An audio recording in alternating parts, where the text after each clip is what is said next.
اور پھر ان کو یہاں پہ شہید کیا گیا۔ ان کے پاس لڑنے کے لیے صرف ایک ہی تلوار تھی، جس سے انہوں نے اپنے ان دشمنوں سے لڑائی کی اور یہاں پہ شہید ہو گئے۔ اور یہ بھی جگہ بہت صاف ستھری تھی، یہاں پہ بھی کافی رش تھا۔ یہ بک اسٹال لگا ہوا ہے، کافی دوستوں نے یہاں سے بک وغیرہ لیے۔ اور پھر ہم یہاں سے نکلے تو یہ ایک مولا کے دوست تھے، ایک یوں سمجھے کہ صحابی تھے، اور ان کی اتنی عزت تھی کہ ان کی بات مولا رضا نے کہا کہ جو یہ بات کہیں یوں سمجھے کہ یہ بات ہم نے کہی ہے۔ تو اتنی اہمیت تھی ان کی، اور یہ کافی باتوں کے مولا کے راوی بھی رہے ہیں کتابوں میں، اور ان کے ذریعے آپ دیکھ سکتے ہیں، آپ زیارت کر سکتے ہیں۔ اور دوستوں کے لیے ہر ذریعے پہ، ہر زیارت پہ رشتہ داروں نے بھی بولا تھا وہاں پہ التماس سے دعا کے لیے، تو ہم نے دعائیں کی اور 2 رکعت نفل ادا کی، اور اپنے مرحومین کے لیے 2 رکعت نماز ادا کی۔ اس کے بعد وہاں سے نکلے، یہ دیکھیں آپ ایک چھوٹی سی دکان ایک عورت لگا کے باپردہ بیٹھی ہوئی ہیں، اپنے بچوں کا رزق حلال کما رہی ہیں۔ یہ نہیں کہ ہر جگہ پہ آپ کو بھکاری ملے، اور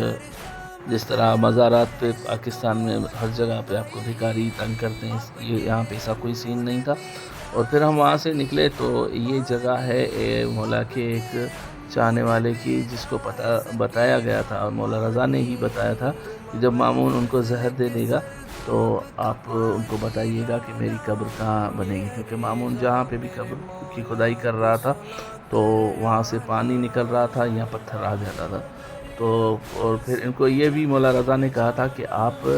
یہ میری قبر کی نشاندہی ان کو بتا کے اور پھر آپ وہاں سے چلے جائیے گا، کیونکہ مامون آپ کو بھی شہید کروا دے گا۔ تو یہی ہوا، یہ اتنی پہاڑیوں میں آ کے، وہاں سے دور آ کے یہاں رہے، لیکن پھر بھی روپوش رہے، لیکن پھر بھی ان کو یہاں پہ شہید کیا گیا، اور پھر یہ یہاں پہ مدفن ہے۔ ان کی زیارت کی ہم نے، کافی بہترین جگہ بنی ہوئی تھی، کافی منظر خوبصورت تھا۔ پھر ہم وہاں سے نکلے، ایک پہاڑی کی طرف گئے تو وہاں پہ ایک کنواں بنا ہوا تھا جو مولا رضا کے قدموں سے نکلا ہوا تھا، اور مولا کے قدم بھی ایک پتھر پہ نظر آ رہے تھے، جس کی زیارت ہم نے کی، یہ ویڈیو میں آپ دیکھ سکتے ہیں۔ اور وہاں پہ ہم نے بہت سارے دوستوں نے اس کنویں کا پانی بوتلوں میں لیا، کیونکہ وہاں سے آپ کو بوتل مل جاتی ہے پلاسٹک کی، چھوٹی بڑی ہر سائز کی، تو اپنے مریضوں کے لیے، شفا کے لیے، اور دوستوں نے وہاں سے وہ پانی بھرا تھا کنویں سے۔ اور یہ آپ دیکھ سکتے ہیں مولا رضا کے قدموں کے نشان صاف نظر آ رہے ہیں آپ کو، آپ بھی اس کا زیارت کر سکتے ہیں۔ یہ کنواں ہے سامنے، اور یہ اسٹال لگے ہوئے تھے وہاں پہ بھی، ہم نے کچھ یہاں سے پرچیز کیا، ہم نے اپنے سالار کے تعاون سے، ان کے مشورے سے، جہاں سے بھی جو چیز لے رہے تھے تو ان کے مشورے سے کہ یہاں پہ کون سی چیز سستی ہوگی اور یہ یہاں پہ کون سی چیز ملے گی جو آگے ہمیں نہیں مل سکتی، تو اس وجہ سے آپ اپنے پیسے کو بچا سکتے ہیں، اور کیونکہ یہ لوگ پیسے آپ سے زیادہ چارج کرتے ہیں، کیونکہ ان کو پتہ ہے کہ ان کو ریٹ کا پتہ نہیں، اور یہ چیزیں آپ یہاں سے لیں گے، تو اس وجہ سے کمی بیشی کروا لیا کریں۔ اور پھر ہم اس آگے نکلے تو یہاں پہ ایک آبشار بنا ہوا تھا، اور یہ کافی اوپر پہاڑی پہ جگہ تھی، ایسے لگ رہا تھا جب ہماری گاڑی ان راستوں پہ جا رہی تھی تو ایسے لگ رہا تھا کہ جیسے ہم مری جا رہے ہیں۔ تو بہت ہی خوبصورت گاؤں بنا ہوا تھا، اس میں انہوں نے پکنک پوائنٹ بنائی ہوئی تھی، زپ لائن بنائی ہوئی تھی، رائڈنگ کے لیے گھوڑے کھڑے ہوئے تھے،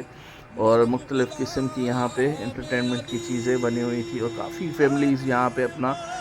بال بچوں کے ساتھ بیٹھے ہوئے تھے، انجوائے کر رہے تھے۔ ہم بھی تھوڑی دیر کے لیے یہاں پہ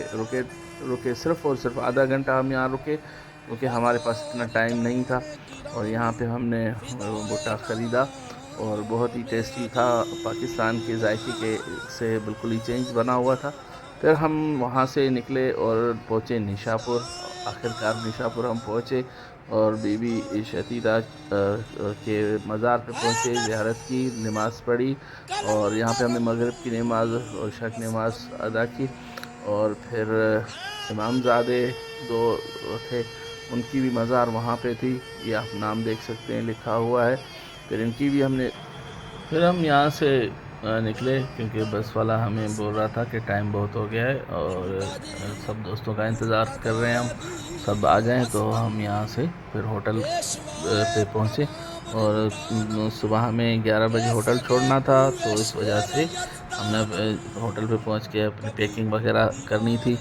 اور دوستوں نے جو شاپنگ وغیرہ کرنی تھی، یہاں پہ ہم نے کوئی زیادہ شاپنگ نہیں کی کیونکہ ہمیں کہا گیا تھا کہ یہ مشہد میں چیزیں مہنگی ہوتی ہیں،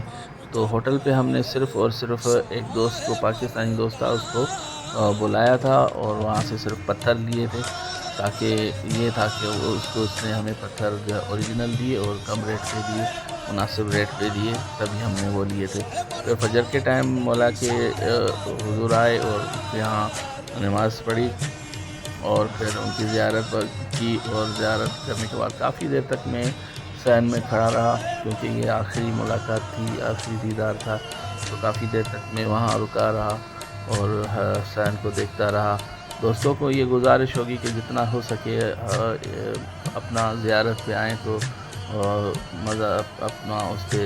حرم میں ٹائم گزارا کریں، عبادت میں ٹائم گزارا کریں اور شاپنگ وغیرہ ان کو آپ مائنر رکھا کریں۔ ہم یہاں پہ زیارت کے لیے آتے ہیں، اپنے گناہوں کی اور اپنی شفاعت کے لیے آتے ہیں، کوئی ٹور کرنے نہیں آتے ہیں۔ ٹور کے لیے جو آئیں تو پھر اپنا ٹور کے حساب سے ہی آئیں، اور باقی جو دوست آتے ہیں زیارت پہ تو ان کو یہ چاہیے کہ وہ جتنی ہو سکے یہاں پہ اپنی عبادت کریں اور اپنے روح کو تازہ کر کے یہاں سے کچھ لے کے جائیں۔ پھر ہمارا سفر آگے یہاں پہ ختم ہوا مشہد کا۔ ہم ہوٹل سے 11 بجے نکلے اور ریلوے اسٹیشن آپ دیکھ رہے ہیں پہنچ چکے ہیں اپنا ٹرین کے انتظار میں۔ تو کافی خوبصورت ان کا اسٹیشن، صاف ستھرا، نیٹ کلین، دل کر رہا تھا کاش ہمارے پاکستان میں بھی اسی طرح کا سسٹم ہو۔ یہ ایک چھوٹا سا ملک ہے جس پہ اتنی پابندیاں ہیں، اس کے باوجود اتنا صاف ستھرا، نیٹ کلین، اچھا نظام۔ اور اب ہم آپ کو اپنا دوسرا سفر قم کا وہ اپنے نیکسٹ ویڈیو میں، 3rd ویڈیو پارٹ جو آئے گا اس میں دکھائیں گے۔